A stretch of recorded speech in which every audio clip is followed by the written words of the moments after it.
Undertale. Being one of the most popular indie games of all time, Undertale was released in 2015 by Toby Fox, featuring a unique combat system, great storytelling, and funny characters. It's no surprise that Undertale gained a lot of attention upon its release, with big YouTubers like Markiplier, Jacksepticeye, and even PewDiePie playing the game.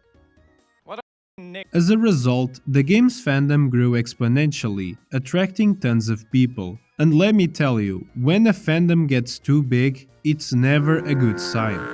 If I ask you to think of a toxic fandom from a game, anime or series, you'll probably come up with one that's massive. I mean, it's just simple logic. The more people in the fandom, the higher the chance of some brain-dead dude showing up just to cause some chaos and watch everything burn. The Undertale fandom is no exception. In fact, it's one of the biggest examples of how a fandom can completely spiral into a shithole as soon as it gets too big.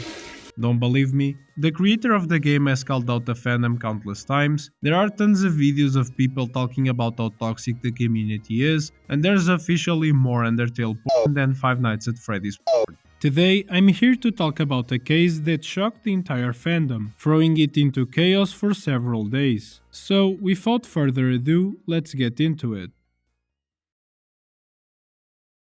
The case dates back to 2017, back when fidget spinners were the hype, a stupid dancing hot dog was funny as fuck, and Shrek was still trending. That year, Undertale was probably at the peak of its fame, so much so that if you visited a cosplay convention, you do see tons of people dressed as Undertale characters, or at least you would be able to smell them.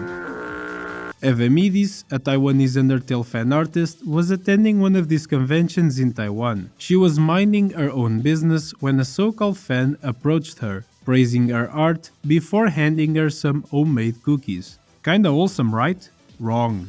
When she decided to take a bite of one of the cookies, the cookie had a big needle inside of it, and when she took a bite, it pierced her tongue. Basically, that fan was trying to seriously hurt the artist. Some even call it an attempted murder, which might be a bit of a stretch, but regardless, it was a real crime that caused real harm. Some of you might be thinking, why the f did she eat something a random person gave her at a convention? That's so stupid. That's true, but to be honest, I do probably do the same thing. If I went to a convention and someone recognized me, which I doubt since I don't even show my face, and offered me a cookie with a C4 attached to it, I do low-key try to eat that shit, completely unaware that someone was trying to kill me. Now, let's address the elephant in the room. What was the reason behind this attack? Was she causing problems at the convention? Did she draw CP?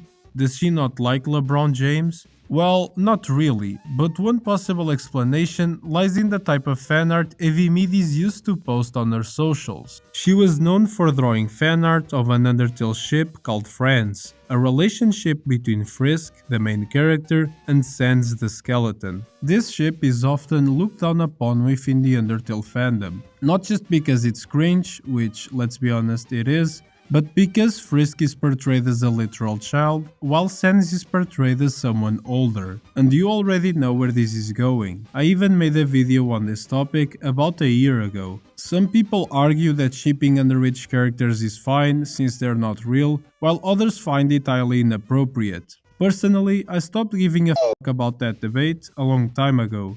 Knowing the kind of fanart Evimidis posted on her Tumblr, people on Reddit began speculating that she was attacked by an anti-shipper. As the name suggests, anti-shippers strongly oppose fictional ships they believe would be problematic or inappropriate if they existed in real life. Some extreme groups take it even further, organizing harassment campaigns against people who go against their beliefs, and Evimidis would have been one of those people. This theory was so widely believed at the time that it started some sort of war within the Undertale fandom between anti-shippers and pro-shippers. And honestly, it's kind of sad that people started fighting over a story that might not even be real. Wait, are you saying that all of this could be fake? Yes, because you really shouldn't believe everything you see online. Since there's no recording of what happened and the victim never listed any suspects, it's possible that this entire case was made up.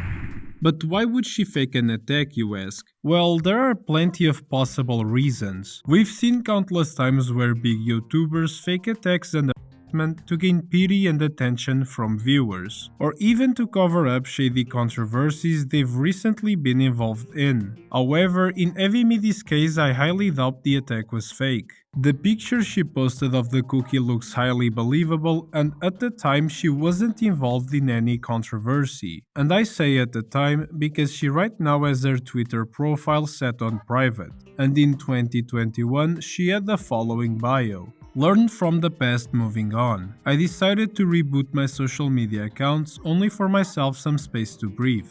I apologize for everything I have done. It's the typical message you would find in a YouTube apology video. But the thing is, what did she do to get cancelled on Twitter? Nowadays, anyone can get cancelled for anything, so she probably didn't do anything wrong, right?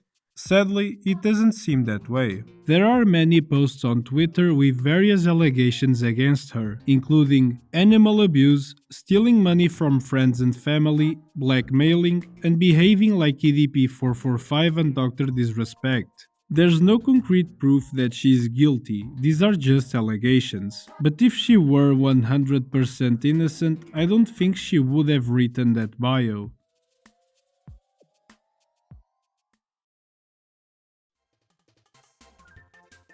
At the end of the day, this is just one more crazy story in the vast ocean of bizarre Undertale drama. A controversial fan artist getting attacked by someone crazy, possibly over a fictional ship between a kid and a skeleton.